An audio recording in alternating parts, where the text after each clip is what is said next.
How does a brand like Harley-Davidson, one of the world's most iconic symbols of freedom, rebellion, and American muscle, even begin to survive in a world that's changing faster than ever? Today, we're getting into that deep-seated tension, exploring the battle between Harley's legendary past and its desperate strategy for survival. I mean, this quote really says it all, doesn't it? For the true believers, a Harley isn't just a machine you own. It's a fundamental part of your identity. It's a declaration of who you are. It separates the real deal from the wannabes. So how in the world does a brand become, well, a belief system? Well, there's actually a term for this, a subculture of consumption. It's what happens when a whole group of people decides to build their social world, their values, their rituals, their entire community around a shared obsession with a brand. And Harley-Davidson, they're pretty much the poster child for this. All right, so let's peel back the layers here. What does it actually mean to be part of this world?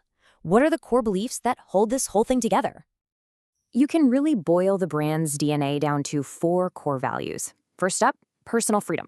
That feeling of escaping the 9-to-5 cage. Then you've got patriotism, this deep, unbreakable bond with American heritage. There's also machismo, a kind of unapologetic toughness. And finally, and maybe most importantly, brotherhood, a fierce, almost tribal loyalty to your fellow riders. These aren't just marketing terms. For the community, this is gospel. And just look at this photo from an in-depth study. It shows you just how powerful symbols like the American flag are here. It's not just decoration. It's woven into the very fabric of the community, a constant visual shout-out to the brand's American soul. And look, to really get this world, you can't just observe it. You have to live it. And that's exactly what these researchers did. This timeline shows their incredible 3-year journey, from being outsiders just watching, to dipping their toes in, and finally to going all in, buying their own Harleys and actually becoming part of the subculture. That's some serious dedication. And what they discovered is that becoming a biker, it's a whole journey. It's a real transformation. You might start out just experimenting, trying on the leather jacket. Then comes identification. You're all in. You buy the bike, get the gear, learn the unwritten rules, and finally, you reach the stage of internalization, where it's no longer a costume. The biker persona is just you. Okay, so this all leads to a huge, glaring contradiction. If this brand has this almost religious level of devotion, this incredible embedded culture, then why on earth is the company in so much trouble? All right, let's get into the nitty-gritty, the hard numbers, because this is where that powerful heritage we've been talking about starts to feel more like a liability, a serious headwind. Okay, first up, in 2024, global retail sales of new Harleys dropped by 7%. Now, that's not great, but it's a clear warning shot across the bow. But wait, it gets a lot worse. In the first quarter of 2025, right here in North America, their home turf, sales didn't just dip, they plummeted. We're talking a staggering 24% drop. That's not just a leak, my friends. That's a full-blown crisis. So what's going wrong? Well, for starters, the loyal customer base, they're getting older. And younger riders, they're looking at the high price tags and they're just not buying in. Plus, you've got this huge consumer shift towards new tech, and the competition from both old and new rivals is absolutely relentless. So what do? Well, Harley's response was this massive, high-stakes 5-year plan. They call it the Hardwire, and believe me, it's their all-in bet to turn this ship around. Think of the Hardwire as a 2-pronged attack.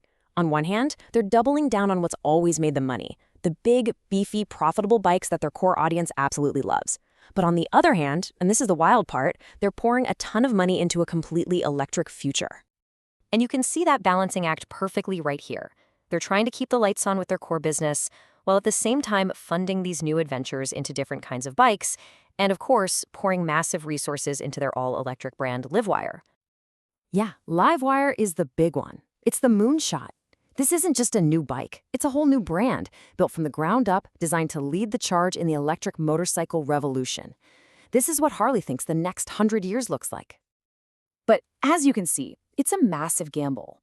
The promise? It's huge. We're talking market leadership, federal grants, a shiny new R&D center in Silicon Valley.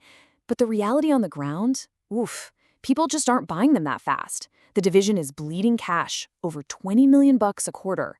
And let's be honest, finding a charger is still a huge headache.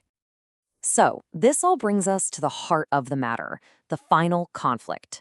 And this isn't just about spreadsheets and sales figures. We're talking about a battle for the very soul of the Harley-Davidson brand. It's like you've got two completely different worlds smashing into each other. In one corner, you have everything that built the legend: authenticity, American heritage, machismo. On the other side, you've got the cold, hard reality of what the company needs to do to survive: adopt EVs, go global, appeal to new people, and focus on sustainability. I mean, how do you even begin to reconcile these two? And listen to this quote from a longtime traditional biker. He's talking about the new, quote, yuppie posers coming into the fold. He's not talking about business. You can just feel the tension in that, can't you? The resentment, the fear that the original spirit is just evaporating. You know, at the end of the day, it really all boils down to this one simple truth. Harley's history is its greatest superpower, but it's also its heaviest anchor. The very thing that made the brand an icon is the exact thing that makes it so incredibly hard to change. Which leaves us with the million-dollar question.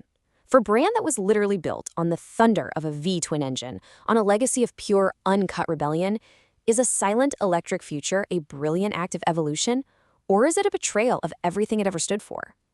Can Harley-Davidson actually save its business without losing its soul?